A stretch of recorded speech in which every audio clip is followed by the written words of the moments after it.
Breaking news Hyderabad central university దగ్గర ఉద్రిక్తత చోటు చేసుకుంటుంది. హెచ్సియు విద్యార్థులపైన పోలీసులు లాఠీ చార్జ్ చేశారు.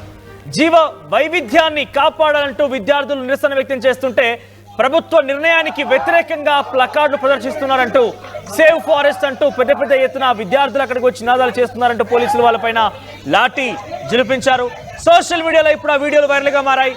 మనం చూస్తున్న మా టీవీ స్క్రీన్ పైన 400 ఎకరాల ఆ స్థలంలో చాలా జీవ వైవిధ్యానికి సంబంధించినటువంటి చెట్లు ఉన్నాయి, అనేక రకాల జంతువులు ఉన్నాయి, నెమళ్ళు ఉన్నాయి, జింకలు ఉన్నాయి, ఇంకా చాలా జంతువులు ఉన్నాయి, 320 రకాల స్పైసెస్ చెట్లు ఉన్నాయనేటువంటి విషయం పైన దాంట్లో ఎటువంటి నిర్మాణాలు చేపట్టకూడదు, ప్రకృతిని విధ్వంసం చేయకూడదంటూ హెచ్సియు విద్యార్థులు ఆందోళన చేపడుతుంటే ఈ రోజు ఏకంగా అక్కడ ఎక్కడైతే జేసీబీలు బుల్డోజర్లు వచ్చి చెట్లను కూల్చేస్తున్నారో, చెట్లను కొల్లగొడుతున్నారో అక్కడికి వచ్చి విద్యార్థులు నిరసన తెలిపేందుకు వెళ్లారు. అయితే వారికి అటు విద్యార్థి సంఘాలు కూడా మద్దతుగా ఉన్నాయి. ముఖ్యంగా ఉపాధ్యాయులు కూడా, అక్కడ పనిచేసే ప్రొఫెసర్లు కూడా ఆ విద్యార్థులకు మద్దతుగా నిలిచేందుకు వారంతా కూడా బయలుదేరి వస్తున్న నేపథ్యంలో ఒక్కసారిగా ఈ లాఠీ చార్జ్ జరిగింది. చూడండి ఎంత కర్కశంగా ఒక గొడ్డుని బాదినట్టుగా చాలా బలమంతా ఉపయోగించి లాఠీని తీసుకొని విద్యార్థుల పైన చాలా విచక్షణరహితంగా దాడి చేస్తున్న దృశ్యాలను చూస్తున్నాం. కారణం ఏదైనా కానివ్వండి, కానీ ఇంత దారుణంగా పోలీసులు ఇంత దారుణానికి పడిగట్టడం, అక్కడ పడుకొని పోయినటువంటి ఒక విద్యార్థి చూడండి, ఇక్కడ ఒక విద్యార్థుల కింద పడిపోయి ఉంటాడో విద్యార్థిని దొరకబట్టేసి